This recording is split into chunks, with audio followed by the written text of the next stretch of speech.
What's good, fam? It's your boy Rebuke hollering at you, man, on this lovely, lovely Monday, December the 18th. Shout out to all my new subscribers and shout out to all my current subscribers. We on our way to 1,000,000 subscribers. It couldn't be done without you. So from Rebuke All Devils to you personally, I say thank you very much and shalom. May peace be unto you. And you know, man, I got this story right here, courtesy of the Christian Post.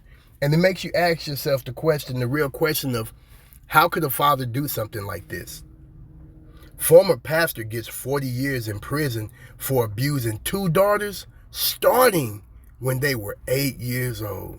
So this nasty ass devil right here that we're looking at on the screen started abusing his two daughters when they were only 8 years old. I think when I was 8 years old, I might have been in, I don't know, second, third grade, something like that. Let's get into the details, man. A former South Carolina pastor who was convicted of sexually molesting his two daughters in his parsonage for years before they were eventually able to disclose his abuse as adults was sentenced to 40 years in prison for his crimes. That is good. The former pastor, William Oswald, 62, who led Dunn's Chapel in West Columbia, was convicted December 1st on 3 counts of criminal sexual conduct of a minor in the first degree for sexually assaulting his two daughters over a period of time beginning in the early 1990s and continuing until the early 2000s. A statement from Byron Gibson, solicitor of the 5th Judicial Circuit in South Carolina, said, as a pastor and influential member of the communities he claimed to serve, the defendant was able to hide these heinous acts from the public for many years, Gibson said in a statement. And he definitely concealed his crimes.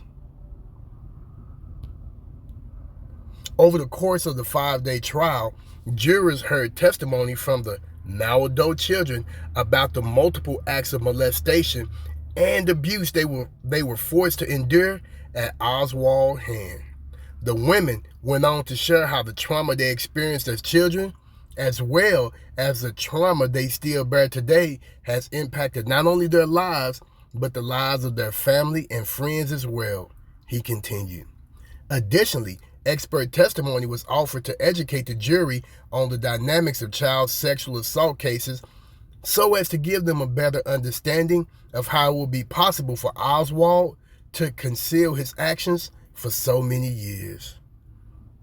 While serving at Dunn's Chapel, Oswald was active in the community, the Lexington Ledger reported. He served as the volunteer chaplain at the fire station in the town while raising his family at the church parsonage. South Congaree Police Chief Josh Shumpert and other members of his department who investigated the crimes against the former pastor said Oswald would likely spend the rest of his natural life in prison. All because you wanted to molest your daughters.